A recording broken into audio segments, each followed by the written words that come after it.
Mes chers compatriotes, malgré la décision inique et ignoble de rejet de ma candidature à l'élection présidentielle prévue en octobre prochain, de nombreux Camerounais ont continué de penser que je peux encore jouer un rôle important quant à l'issue de ce scrutin. Je les remercie de leur estime renouvelée et de leur confiance inébranlable.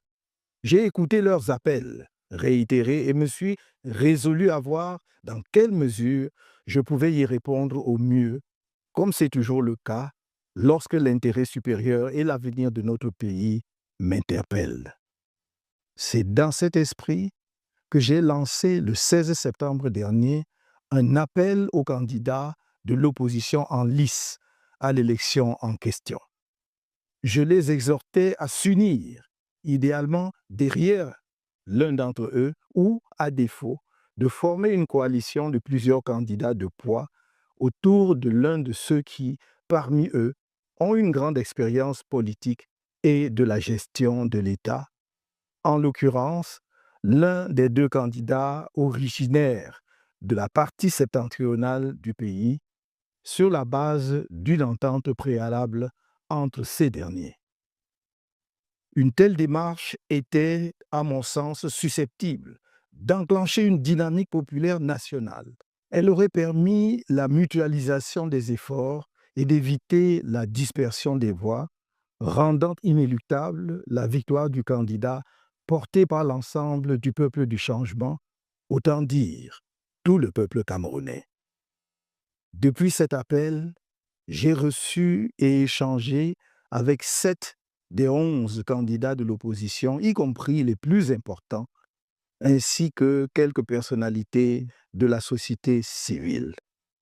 Je n'ai pas épargné mes efforts pour encourager la réalisation d'une entente entre les candidats de l'UNDP et du FSNC afin de rendre possible une coalition, même limitée, des candidats de l'opposition autour d'eux. Cette démarche offrait, à mes yeux, une réelle chance de victoire qui répondrait au désir profond de changement qui monte du pays tout entier.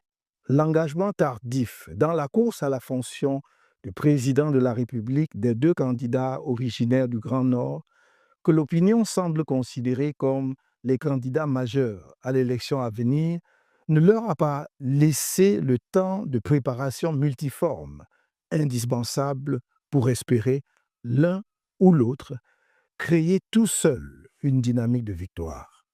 Aujourd'hui, vendredi 26 septembre 2025, nous sommes à la veille de l'ouverture de la période officielle de la campagne électorale, au cours de laquelle on devrait présenter un candidat de la coalition aux électeurs et à tout le peuple camerounais à travers le pays.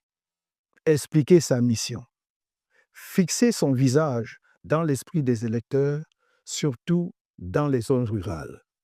Or, un tel candidat n'a pu être trouvé aux grandes dames des Camerounais.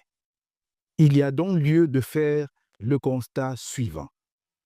1. L'absence d'une coalition de candidats, même limitée, avec les deux candidats du Grand Nord, capables de fédérer les moyens et de créer une dynamique populaire puissante, en mesure d'assurer la victoire du peuple à l'élection présidentielle prochaine. 2. L'existence de profondes divisions au sein de la population, en particulier parmi les soutiens des candidats de l'UNDP et du FSNC, conséquence de l'absence d'une entente pour un seul candidat parmi les deux. 3. La perspective d'un éparpillement des voix susceptible de compromettre sérieusement les chances de victoire d'un candidat de l'opposition.